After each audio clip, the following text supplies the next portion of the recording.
வணக்கம், welcome to Chitra Murali's kitchen. இன்னைக்கு என்ன பார்க்க போறோம் அப்படின்னு பார்த்தீங்கன்னா, மஷ்ரூம்ல ஒரு ரைஸ் தான் பண்ண போறோம். ரொம்ப சிம்பிளா டக்குன்னு டிஃபன் பாக்ஸ்க்கும் நல்லா இருக்கும், நம்ம வீட்டில் சாப்பிட்றதுக்கும் நல்லா இருக்கும். ஸோ அது எப்படி பண்றதுன்னு பார்த்துடலாம். அதுக்கு ஃபர்ஸ்ட் பேன்ல எண்ணெய் விட்டுருக்கேன், அது நல்லா காயட்டும். அது காயறதுக்குள்ள அரைக்க வேண்டியதெல்லாம் என்னென்னு பார்த்துடலாம்.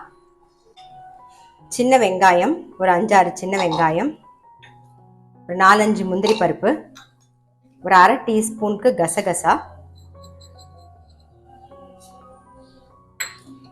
ஒரே ஒரு பட்டை, ஒரு கிராம்பு, 2 கிராம்பு, ஒரு ஏலக்காய், ஒரு சின்ன பீஸ் பட்டை போட்டால் போதும். அப்புறம் சோம்பு ஒரு அரை டீஸ்பூன், காரத்துக்கு ஒரே ஒரு பச்சை மிளகா, நம்ம வந்து வரமிளகா பொடி போட போகிறோம், ஒரு பச்சை மிளகா, அப்புறம் கொஞ்சம் கொத்தமல்லி, புதினா,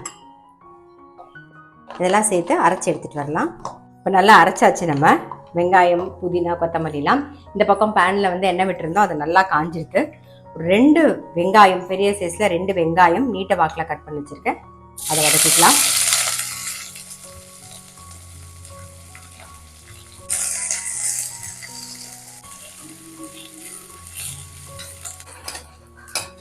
வெங்காயம் கண்ணாடி மாதிரி வதங்கிடுது. ஒரே ஒரு தக்காளி,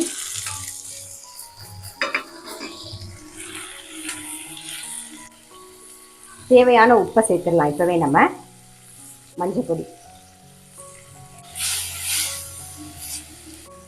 அரைச்ச விழுதையும் சேர்த்துடலாம். நல்லா எண்ணெய் பிரிஞ்சு வர அளவுக்கு நல்லா வதக்கிக்கலாம்.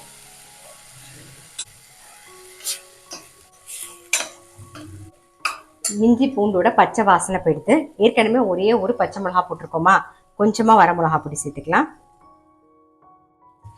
காரத்துக்கு தகுந்த மாதிரி பார்த்து போட்டுக்கலாம். ஒரே ஒரு ஸ்பூன் தனியா பொடி, அவ்வளோதான். இது ஒரு 2 நிமிஷம் நல்லா வதங்கட்டும். இது கூடவே நம்ம வந்து மஷ்ரூமையும் சேர்த்துடலாம். ஸோ சேர்ந்து நல்லா வதங்கும். மஷ்ரூமையும் சேர்த்தாச்சு, நல்லா வதங்கட்டும்.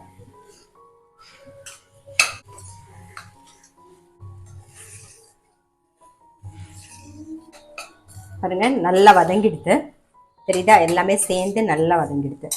இப்போது எப்பயும் போல் பாஸ்மதி அரிசி வந்து நல்லா ஒரு கப்பு பாஸ்மதி அரிசி எடுத்துகிட்டு நல்லா வாஷ் பண்ணிவிட்டு 20 நிமிஷம் ஊற வச்சு தண்ணி எல்லாம் வடிய விட்டுட்டு 1 கப்புக்கு 2 கப்பு சரி சமமாக வரா மாதிரி தண்ணி விட்டு கொஞ்சம் உப்பு கொஞ்சம் எண்ணெய் விட்டு வேக வச்சு ரெடியாக எடுத்து வச்சுருக்கேன்.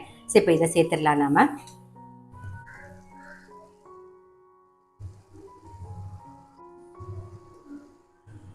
அப்படியே உடையாமல் கலரி விட்டுருவோம்.